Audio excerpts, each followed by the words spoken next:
Welcome back to the Bible Story series. In the last episode, Ezra led the people to rebuild the temple, but Jerusalem still had no city walls. A city without walls is like a house without locks, ready to be ransacked by robbers at any time. The year is 445 BC, and the location is the winter palace of the Persian Empire, Susa. Our protagonist, Nehemiah, holds a prominent position. He is King Artaxerxes' cupbearer.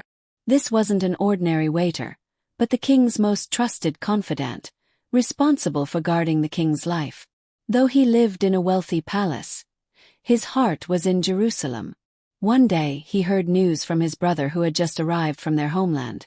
The wall of Jerusalem is broken down, and its gates have been burned with fire.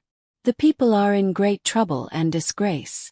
Upon hearing this powerful and high-ranking cupbearer actually sat down and wept, mourning for days, fasting and praying.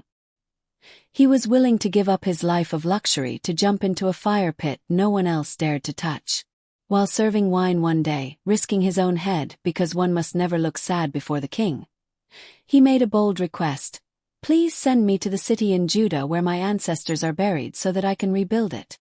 The hand of God was upon him. The king not only granted him a leave of absence but also sent army officers to escort him, and even provided timber for the gates. Nehemiah set off.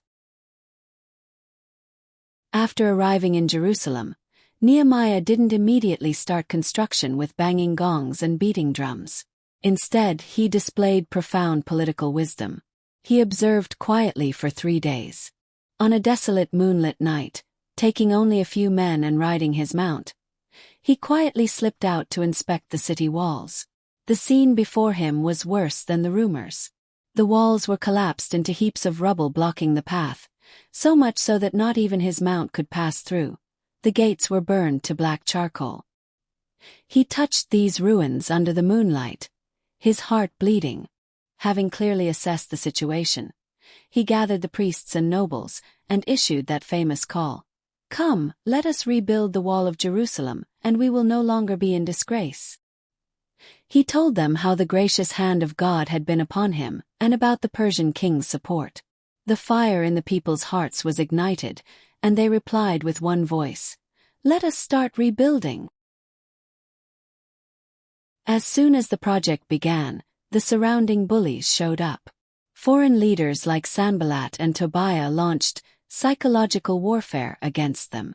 It started with mockery. "What are these feeble Jews doing?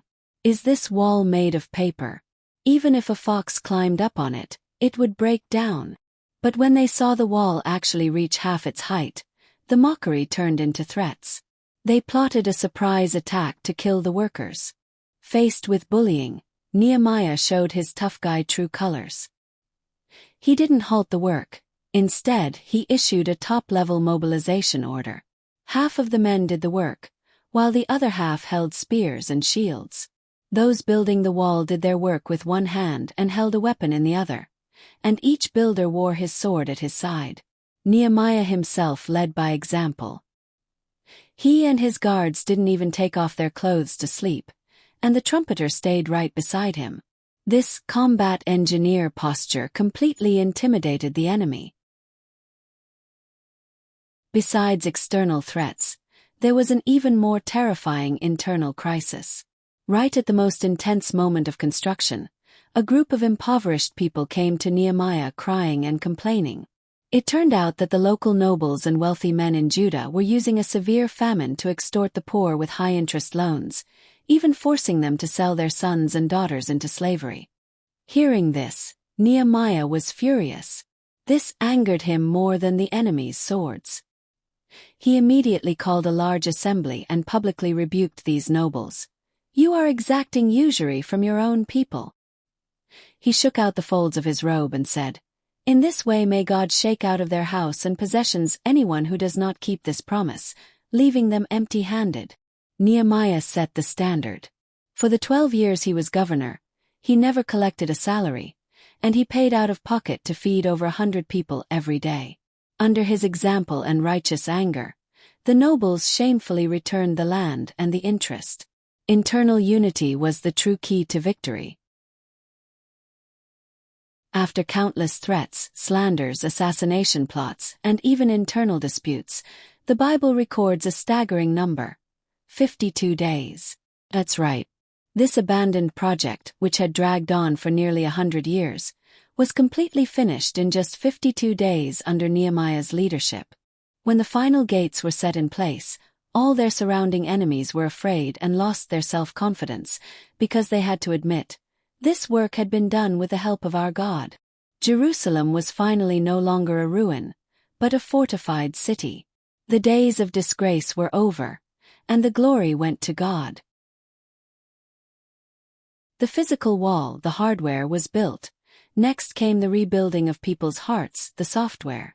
On the first day of the 7th month, Nehemiah invited the protagonist of our previous episode, Ezra the scribe.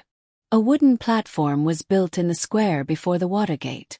Ezra opened the book of the law and read from daybreak until noon. When the people heard the words of the law, they remembered their sins and all bowed their faces to the ground and wept bitterly. But Nehemiah said to them, "Do not weep today. This day is holy. Go and enjoy choice food and sweet drinks. For the joy of the Lord is your strength." So the weeping turned into laughter.